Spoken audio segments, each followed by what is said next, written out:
ஆனால் இன்னும் 2-3 விஷயம் சொல்ல மறந்துட்டேன். என்னென்னா, நாங்கள் இப்படி தான் போனோம். அந்த அது வரைக்கும் போயிருக்கோம்னு நினைக்கிறேன்.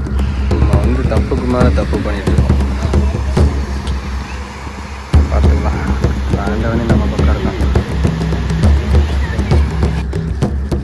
ஹாய் ஃப்ரெண்ட்ஸ், எல்லோரும் எப்படி இருக்கீங்க? நல்லா இருப்பீங்கன்னு நினைக்கிறேன். எவ்வளோ தூரம் தெரில, கேட்போம்.